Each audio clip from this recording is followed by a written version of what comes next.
3월 13일 나는 드디어 마지막으로 실업급여를 수령했다. 이제는 정말 돈을 벌어야만 해서 이날부터 대리운전을 하기로 결심을 했다. 평소와 다르지 않게 가격이 저렴한 돼지고기 뒷다리살로 간장 돼지고기 덮밥을 해먹었다.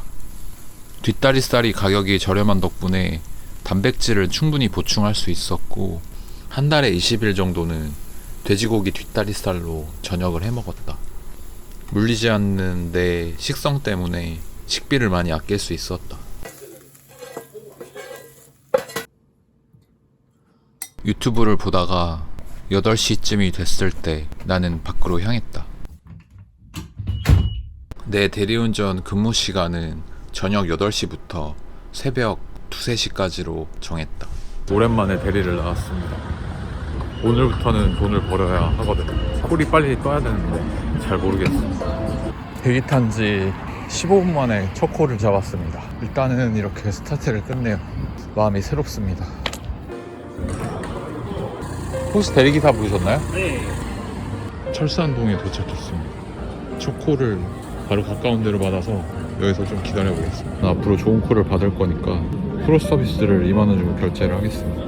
더 좋은 많은 콜을 받기 위해서 유료 서비스에 가입을 했다. 이 서비스에 가입을 하면 좀 더 좋은 콜을 받을 수 있다. 지금 4건하고 76,000원 벌었는데 쭉 가면 집이거든요. 그래서 뭔가 집에 가고 싶어. 군포 갔다가 왔거든요. 지금 12시밖에 아직 안 됐거든요. 가산동에는 2개의 택배 물류센터가 있는데 이 늦은 시간에도 열심히 살아가는 사람들의 모습을 볼 수 있었다. 사회는 24시간 동안 돌아가고 있고 낮에 일을 하는 사람이 많은 만큼 밤에도 일하는 사람이 많은 거는 대리운전을 하면서 조금 더 와닿았다. 장거리 운전을 해서 하차를 하기 위해서 대기를 하고 있는 기사님들을 보면서 겸허해졌다. 내가 20살 무렵에 하차 알바를 한 적이 있었는데 노동 강도가 보통이 아니었다. 이분들 덕분에 우리는 쉽게 물건을 받을 수 있고 좀 더 윤택한 삶을 살 수 있음에 대해서 감사하게 느꼈다. 대리도 좋은데 저 오늘 근손실이랑 체중 손실 막으려면은 뭘 하나 먹어야 되거든요. 근데 집이 가까우니까 집에 가서 대기 타면서 화장실도 가고 만두 하나 끓여 먹으려고. 가산동에는 사무실들이 많아가지고 분명히 콜이 또 있을 거예요. 대리가 재밌긴 한데 콜 기다리는 게 되게 막연하거든요. 어디서 무슨 콜이 뜰지 모르니까. 그래서 빨리 다른 것들을 게시를 해서 원하는 만큼 수익이 다른 거에서 많이 나왔으면 좋겠어요. 저는 대리운전 기사로 계속 하고 싶진 않거든요. 더 빨리 준비를 해야겠습니다.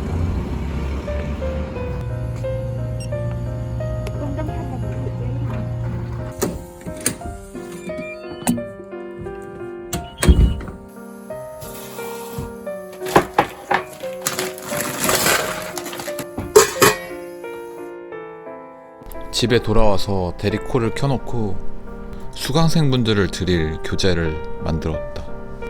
집에서 작업을 하는데 생각보다 콜이 뜨지 않아서 이날은 교재를 만들다가 잠이 들었다. 저 오늘 둘째 날인데 대림동이 떨어졌거든요. 지금 콜은 엄청 뜨는데 추워가지고 집에서 패딩 입고 나가야 될 것 같아요. 봄인데 일교차가 너무 커가지고 너무 춥습니다. 저는 그냥 프리스만 입으면 될 줄 알았는데 프리스로 될 날씨가 아니에요.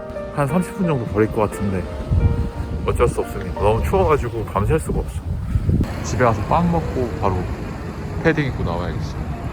손도 시렵거든요. 핫팩도 하나 사야겠다.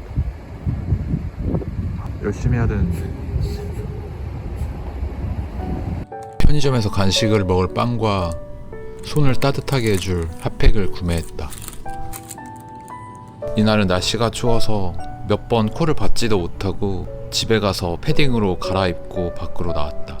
3본역에 왔는데 많이 춥네요. 지금 새벽 2시고 오늘 늦잠을 자는 바람에 9시에 나와가지고 지금까지 콜을 4개밖에 못했어요. 원래는 3시 정도 되면 집에 가야 되는데 일단 3본역 근처에 번화가가 있어서 나가보도록 하겠습니다. 지금 콜이 안 떠요. 아예 먹고 살기 힘든가 봅니다. 대리기사는 이렇게 많은데 여기가 3번 번화가인가 봅니다. 처음 와봤는데 콜이 떴으면 좋겠는데 두고 봐야 될 것 같습니다. 먹고 가려고 하니까 7시가 안 된다고 내쫓았어요. 추운 날씨에 밖에서 김밥을 먹는데 이렇게 밖에서 김밥을 먹는 건 군생활 이후로 처음인 것 같다. 이날 3본에서 평촌으로 이동을 했는데 어떻게 이동했는진 지금도 기억이 나지 않는다. 마음이 급해서 콜을 무조건 잡았는데 여기 백운호수 근처인데 내가 왜 여길 잡았는지 모르겠네. 아무도 없는 이곳을 혼자 걸어가고 있습니다. 여기 주변에 아무것도 없어요. 이제 앞으로는 이런 헛짓거리는 하지 않겠습니다. 돈이 아까워서 지금 택시도 못 타고 제일 가까운 PC방이 3km에 있어서 40분이나 걸어가야 됩니다. 제가 지금 의지할 수 있는 거는 이 핫팩밖에 없어요. 날씨도 너무 추워가지고. 지금 시간은 4시인데 여기는 콜이 절대 없습니다. 여기는 사람 사는 곳도 아니고 그 와중에 저 예쁜 하우스는 뭐지? 식물 키우는 데인가? 새벽 4시에 백운호수를 볼 줄이야. 상상도 못했습니다. 백운호수 야경은 끝내줍니다. 여기 근데 24시간 화장실이 있어요. 생각보다 되게 깔끔한 것 같아요. 오, 사용을 거의 안 하나 봅니다. 엄청 깨끗한데? 그 와중에 왜 이렇게 예쁜 거야? 나는 추워 죽겠는데. 제가 이런 오지로 올지는 상상도 못했는데. 여기 길이 있어가지고 어차피 걸어갈 거 호수 근처로 걸어가도록 하겠습니다. 걷는 동안 너무 추워서 버틸 수가 없어서 결국에는 택시를 불렀다. 도저히 추워서 안 되겠어가지고 택시를 불렀습니다. 이게 뭐하는 짓이야. 청계동에 도착을 했고 여기 PC방은 무인으로 운영되는 데라서 성인 인증을 했다. 내가 키가 있어서 그런지 모르겠는데 항상 이렇게 얼굴 인증을 할 때는 무릎을 구부려야 한다.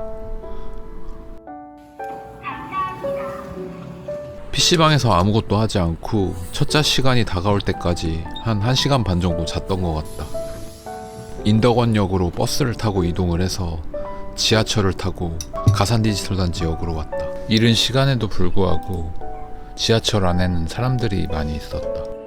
이렇게 꼴랑 밤을 새고 번 돈은 7만원 가량 됐는데 이날 쓴 교통비랑 집에 갈 때 빨리 가고 싶어서 빌렸던 킥보드 요금 그리고 택시비, PC방 요금 등을 합치면은 남는 돈은 얼마 되지도 않을 것 같다. 날밤을 새고 이렇게 하는 게 맞는지 잘 모르겠다. 그렇게 나는 8시가 다 돼서야 집에 도착했다. 그렇게 이틀을 대리운전을 하고 카카오 대리운전 하나로만 며칠을 더 대리운전을 진행했다. 작년에 했을 때 비해서 대리기사 숫자가 많이 늘었고 또 술 먹는 사람이 많이 줄어서 전체적인 대리시장이 축소가 된 것 같았다. 투잡일 때 즐거웠던 대리운전이 본업이 되는 순간 뭔가 점점 하기 싫다는 생각이 들었다. 예전에는 부가적인 수익으로 재미를 쏠쏠하게 느꼈던 반면에 대리운전이 본업이 되니까 콜이 잘 뜨지 않는 거에 대해서 극심한 스트레스를 받았다. 내가 취업을 선택하지 않고 이 일을 계속 하려면 어느 정도 수입이 들어와줘야 되는데 콜 하나하나가 수입인 대리운전은 콜이 안 들어오는 것 자체가 매우 스트레스가 받았다. 지금 같은 상황이면은 답이 없을 것 같이 느껴졌다. 이날 이후로도 며칠 더 대리운전을 나왔지만 수익은 크게 늘어나지 않았고 내가 스트레스를 받는 그런 수익적인 부분에 있어서 나아질 기미가 보이지 않았다. 그래서 걱정은 더 깊어졌다. 그리고 나는 데이터를 쌓기 위해서 실업급여를 받은 날부터 한 달 동안 거의 쉬지 않고 매일 일을 나갔다. 어디서 좋은 콜이 나오고 어디가 나쁜 지역이고 어느 날 수입이 어떻게 나오고 이런 데이터가 있어야 내 생활 패턴을 조절할 수 있기 때문에 경험을 쌓기 위해서 대리운전을 하루도 쉬지 않고 나왔던 것 같다. 대리를 시작한 지 2주 정도 되었을 때 수익의 참담함을 느끼며 생각보다 콜이 많이 나오지 않아서 어떻게 내 삶을 유지해 나갈지에 대한 고민이 있을 무렵 나는 귀인을 만났다. 이날 나는 도착지가 용인이었고 집에 어떻게 돌아갈까 고민을 하던 와중에 맥도날드에서 햄버거를 먹다가 앞에 계신 이분을 만났다. 이분이랑 얘기를 나누던 도중에 나한테 여러 가지 노하우들을 전수해 주셨고 이분에 대한 얘기는 다음 영상에서 싣도록 하겠다. 나이는 20살 정도 차이가 나는데 선배님으로 모시기로 마음을 먹었다. 그리고 선한 영향력을 가지고 계신 분이어서 참 좋았던 것 같다. 이날 이후로부터 노하우를 전수받고 내 대리 수익이 조금씩 늘어나기 시작했다. 원했던 만큼 큰 돈을 벌지는 못했지만 그래도 전에 다니던 회사 이상은 벌 수 있을 거라는 확신이 들기 시작했다. 같이 수원 인계동으로 왔는데 콜이 없어서 이날은 일을 접고 선생님을 따라서 찜질방으로 향했다. 이날 많은 얘기를 했던 것 같다. 그렇게 찜질방에서 잠이 들고 다음날 아침에 나는 유튜브 강의 일정이 있었기 때문에 일찍 일어나서 선생님은 그냥 주무시게 놔두고 나 혼자 서울로 향했다. 이날은 보라매역 근처에서 1시쯤에 도착을 했다. 그 이후에 콜이 잘 나오지 않아서 나는 집으로 향하기로 마음을 먹었는데 마침 앞에 24시간 밀키트 파는 곳이 보여서 뭐 맛있는 게 있을까 하고 들어가서 메뉴들을 봤다. 근데 뭔가 그렇게 먹고 싶은 메뉴가 보이지 않아서 가성비가 저렴하고 양이 좀 많아 보이는 부대찌개를 골랐다. 집에 가려고 택시를 잡았는데 상도동에서는 도저히 택시가 잡히지 않았다. 근처에 다행히도 편도로 이동이 가능한 카쉐어링 지점이 있어서 보라매 공원으로 향했다. 차를 반납하고 수출의 다리를 건너서 집으로 돌아왔다. 대리운전의 장점 중에 하나는 맛집 근처에 도착지가 정해질 때가 있는 거다.